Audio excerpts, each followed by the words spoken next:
The wine hit my face before the words did. Cold, sharp, red, sliding down my cheek and into my collar as my sister's hand hovered in the air. The empty glass still tilted toward me. "You have until sunrise to get out of my house," Sienna said, loud enough that the clink of silverware stopped across the table. For a moment, no one spoke. My mother's lips parted, then closed. My father stared at his plate as if it had suddenly become very interesting. I sat there, blinking through the sting, feeling the familiar weight settle into my chest. The role had been assigned long before dinner was served. I was here to absorb whatever they needed to unload. This is an original story written by the author of the Revenge Pulse channel, built from familiar social issues with the purpose of helping viewers reflect, heal, and draw meaningful lessons. The content is not intended to depict any real individual. Sienna let out a short laugh, the kind that expects an audience. "I mean it. Alyssa, I'm done with this. With you." I reached for my napkin and wiped my face slowly. My hands were steady. That surprised even me. My mother finally spoke. "Sienna didn't mean it like that." Sienna turned to her. "Yes, I did." My father sighed. "Can we not do this tonight? Do what Sienna snapped. Set boundaries." I looked at my father. "You didn't say anything when she poured wine on me." He shifted in his chair. "You know how she gets." I did know. I always knew. That was the problem. "This was supposed to be a family dinner," my mother said, her voice tight, as if the word family might still save us. "We were trying to keep things calm." Sienna leaned back, crossing her arms. Calm left when she walked in. I set the napkin down. "If you wanted calm, you shouldn't have invited me." The table went quiet again. That was new. I wasn't supposed to say things like that. Sienna narrowed her eyes. "You're not a victim here." "I didn't say I was." She scoffed. "You always do this. Sit there like you're above it." "I'm sitting," I said. "That's all." My mother rubbed her temples. "Alyssa, just apologize so we can move on." "For what? For making things tense." Sienna smiled, sharp and satisfied. "See, this is why she needs to go." I reached into my bag and felt the familiar weight of the key against my fingers. The room watched me now, curiosity cutting through irritation. Sienna raised an eyebrow. "What is that supposed to be?" I placed the brass key on the table, right between our plates. It made a small, unmistakable sound. "It's nothing dramatic," I said. "I just think you should be careful about giving ultimatums." My father frowned. "What does that mean?" I met his eyes.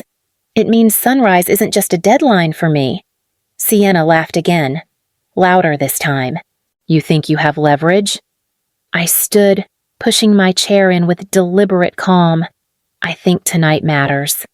As I stepped away from the table, I felt something unfamiliar settle in my chest. Not anger, not fear. Clarity.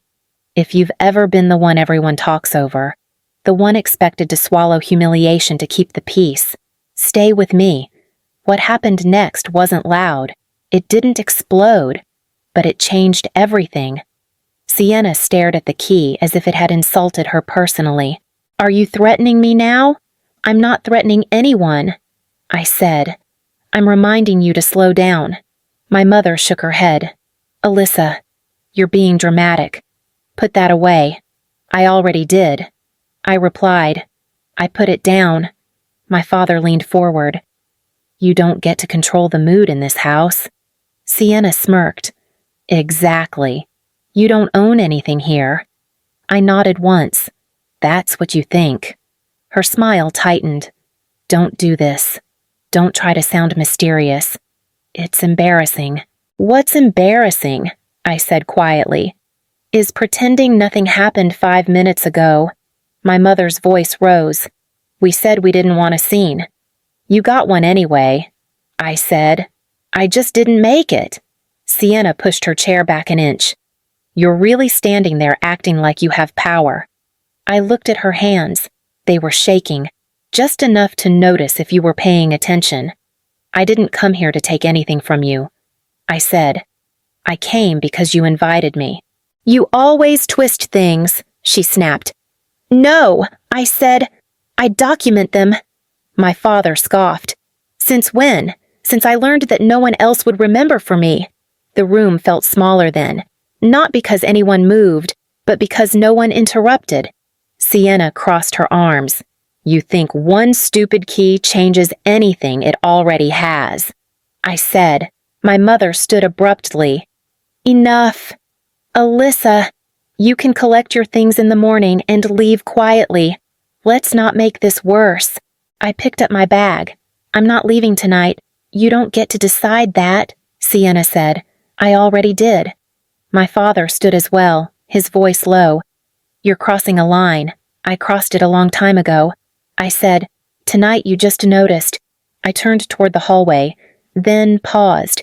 If you're going to keep counting down to sunrise, I added, you might want to ask yourselves what happens when the clock runs out. I didn't wait for an answer. 6 months earlier, they barely noticed I was there, at Evelyn Shore's funeral in Flagstaff. Sienna stood near the front, her arm looped through my mother's, accepting murmured condolences like a performance. My father spoke quietly with people I didn't recognize, nodding solemnly, practicing the face he used when he wanted to appear respectable.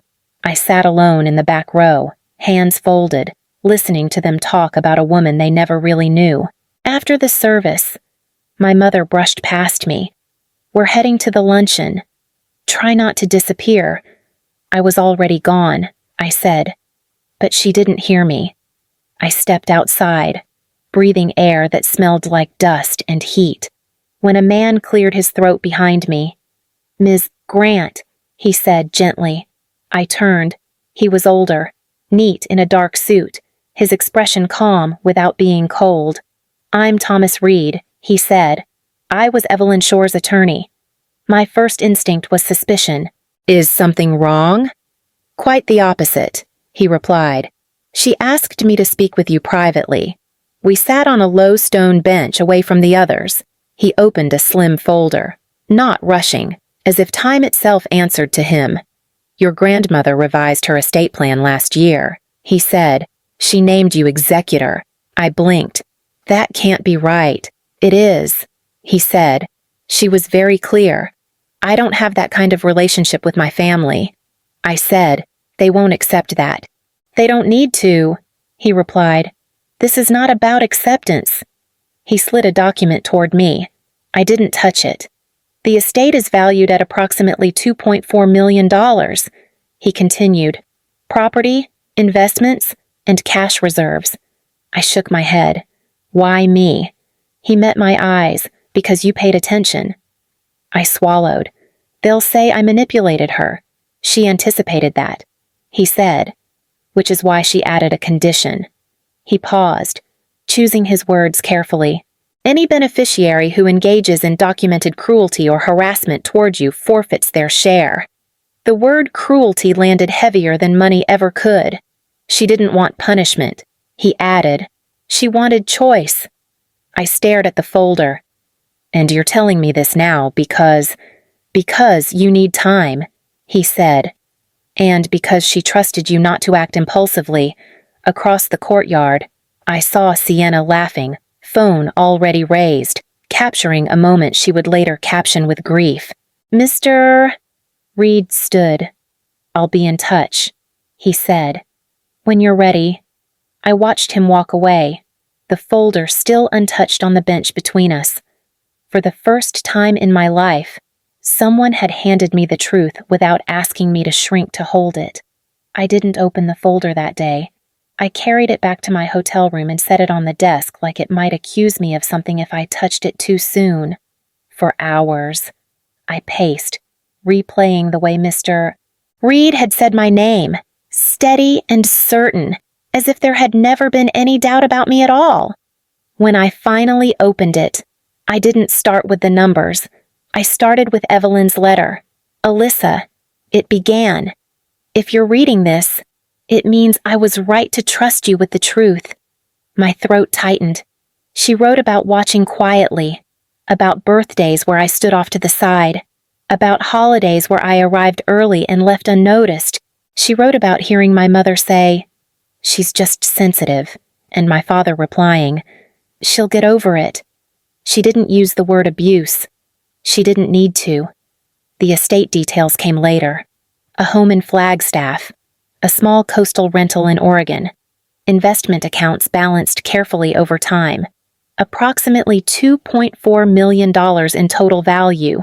It was enough to matter, but not enough to explain her real intention. The condition did that. Mr. Reed called me the next morning. "Have you had a chance to review the documents?" "Yes," I said. "I don't think my family will see this as fair." He paused. Evelyn anticipated resistance. "I don't want to be the reason everything explodes." I said. "You're not?" He replied. "Their behavior will be—" He explained the clause again. "Slower this time. Any beneficiary who demonstrated documented cruelty or harassment toward me would forfeit their inheritance. No confrontation required. No warnings. Just evidence. She didn't want you to punish anyone," he said. "She wanted you protected." "I don't know how to do this." I admitted. "You already are," he said. "You're asking the right questions." I told him I worked in compliance and risk analysis, that I was trained to notice patterns. "Not drama. That's why she chose you," he said. After we hung up, I sat on the edge of the bed and stared at my phone. There were messages from Sienna complaining about the funeral, from my mother asking why I left early, from my father reminding me to be respectful. I didn't respond. Instead, I started documenting. I saved emails. I wrote dates down. I noted tone, witnesses, context. I didn't exaggerate. I didn't editorialize. I treated my own life like a case file, because that was the only way I knew how to survive it without breaking. Weeks later, when Sienna texted, "Don't embarrass us again," I archived it. When my mother wrote, "You always make things difficult," I archived that too. This wasn't revenge. It was clarity. Evelyn hadn't left me money so I could win. She left me proof so I wouldn't have to beg. Sienna's laugh cut through the room. "You look ridiculous standing there with that key like it means something." "It does," I said. "Just not the way you think." My father shook his head. "You don't get to play games with us. Alyssa, this isn't a game." I replied. "It's paperwork." Sienna rolled her eyes. "You can't just walk in here and pretend you have some claim. This is my house." "It was," I said. The word landed harder than I expected. My mother straightened. "What do you mean?" I reached into my bag and pulled out a thin folder. I didn't open it yet. I wanted them listening first. "You refinanced twice," I said to Sienna. "Once to cover the boutique, once to cover the rest." Her smile faltered. "That's none of your business." It became my business when the payment stopped. My father's voice sharpened. "What payment?" Sienna shot him a look. I handled it. "No," I said. "You didn't." The room went quiet. Even Sienna stopped moving. The lender filed notice. I continued. The note was sold quietly. No auction. No drama. My mother's face drained of color. Sold to who I set the folder on the table and finally opened it. To a limited liability company. Sienna leaned forward. "You don't have that kind of money." "I didn't need that kind." I said. "I needed timing." My father stared at the documents. "You bought the note. I completed the transfer 4 weeks ago." I said. Everything cleared. Sienna's chair scraped back. "This is illegal. It's not." I said. "It's ordinary." She laughed again, but it sounded wrong now. "You think owning a piece of paper means you own me? I don't own you." I said. "I own the house."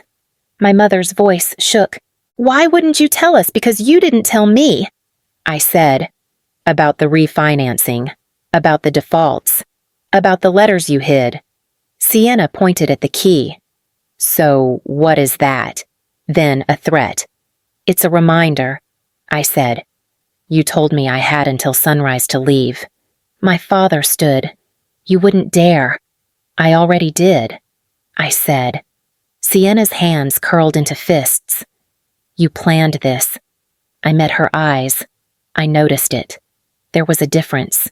She knew it. They all did. I closed the folder and slid it back into my bag. I didn't take this from you. I said. You gave it away. No one spoke after that. They were still staring at the table when I stepped back, the key catching the light between us, quiet and undeniable. My mother was the first to break the silence. You can't do this, she said, her voice thin and urgent. Not like this. I already did, I replied. I just explained it. My father stepped closer to me, his jaw tight. You're enjoying this. I'm surviving it, I said. That's not the same thing, he snapped. Winning like this makes you know better than us. The words landed harder than anything else that night, not because they were cruel, but because they were familiar. That was always his move. If I stood up, I became the problem. Sienna let out a sharp breath. You think this makes you powerful? You look petty. I look honest, I said. You're just not used to seeing that from me. My mother reached for my arm, then stopped herself. Alyssa, please. Families don't do this to each other. You already did, I said quietly. My father's voice dropped. If you follow through, you destroy what little we have left. I felt it then. The pull, the old instinct to back down, to smooth things over, to carry the damage so no one else had to look at it. For a moment, my hands weren't steady. Sienna saw it and smiled. There it is, she said. The hesitation. You still want us to choose you. I swallowed. I wanted that for a long time. My mother's eyes filled with tears. Then stop. We can fix this. No, I said. You can fix yourselves. My father shook his head. You're throwing everything away. I'm setting it down, I replied. Sienna scoffed. You think walking away makes you strong? I think staying silent made me disappear, I said. I'm done doing that. My mother's voice cracked. So that's it. You take the house, the money, and you leave us with nothing. I didn't take your future. I said. I stopped carrying it. My father looked at me like he didn't recognize me. That was fine. I barely recognized myself either. The pressure in my chest eased just enough to breathe. I'm not here to punish you, I said. I'm here to stop letting you punish me. No one argued after that. They didn't agree. They didn't apologize. But they heard me. My father was the one who finally spoke. You think this explains everything, he said, his voice flat. Paperwork, money, control. It explains enough. I said. No, he replied. It explains what you've been preparing to say, not why you were never satisfied. Sienna laughed, sharp and brittle. Here we go. The part where she rewrites history. I looked at my mother. You should tell them. Her face went still. Tell them what? The part you've all been living around. I said. The reason silence was easier than kindness. My father's eyes flicked to her, then back to me. Don't. She exhaled slowly, as if letting something go. Alyssa, this isn't the time. It's the only time, I said. Sienna scoffed.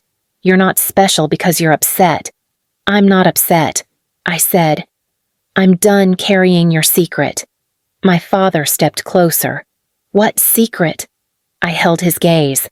You're not my biological father. The words didn't echo. They didn't explode. They settled. My mother closed her eyes. Please. Sienna's laugh died in her throat.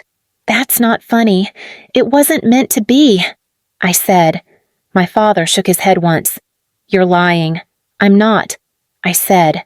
Evelyn knew. She told me. And so did her son. Silence stretched. My mother's hands trembled. Michael Shore, I said. That's my father. Sienna's mouth opened, then closed.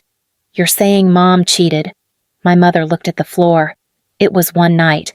My father's face hardened. You let me raise her.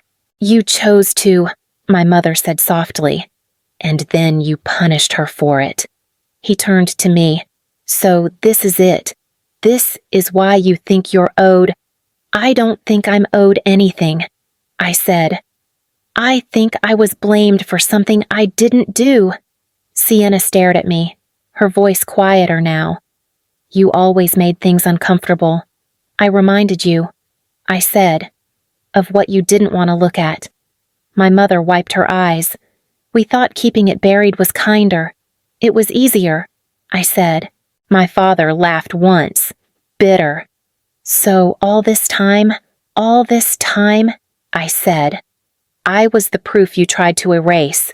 No one interrupted me then. That's why the rules were different. I continued. That's why silence was expected from me and forgiveness was demanded. I wasn't the problem. I was the reminder. My father stepped back, as if the distance might help. You should have never known. I should have always known. I said. It would have changed everything. The room felt fragile now, not because it might break, but because it already had. I picked up my bag. I'm not here to make you confess, I said. I'm here to stop living inside what you hid. No one followed me when I moved away from the table. I was halfway down the hall when my mother called my name, not sharply, not angrily, almost the way she used to when she wanted me to come back without arguing. Alyssa, she said. Wait. I turned, but I didn't walk closer. My father's voice followed hers. So that's it. You take everything and walk away. I didn't take everything, I said. I left you with yourselves.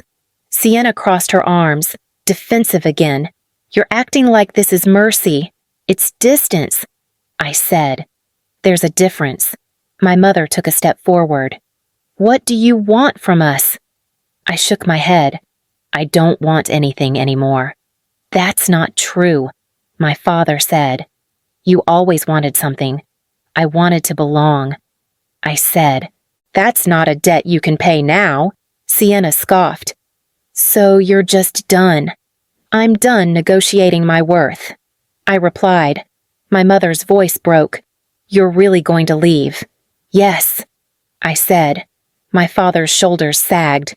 You'll evict us. I'll give you 30 days. I said. That's what the law requires. And that's all I owe.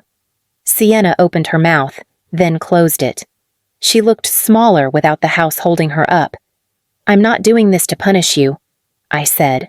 I'm doing it so I don't disappear again, my mother whispered. We're still your family. I nodded once. And I'm still myself. I picked up the key from the table and turned it over in my hand. Then I set it down again, farther away from them. I didn't come here to win, I said. I came here to leave intact. No one tried to stop me when I reached the door. The sun was already up when Ryan poured coffee into my mug.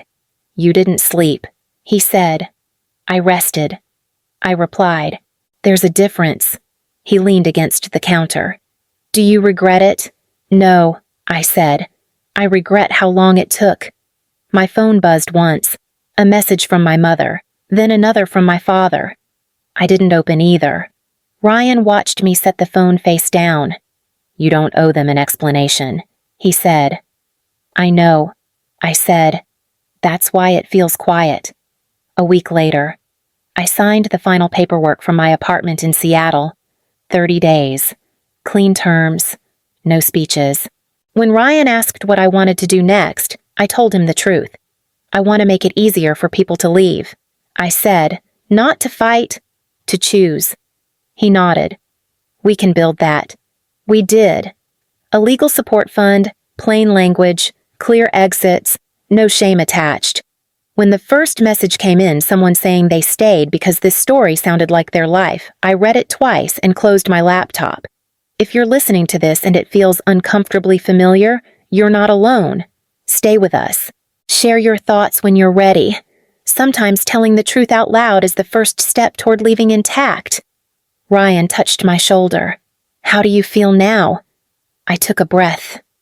Real. The sun climbed higher. I didn't look back.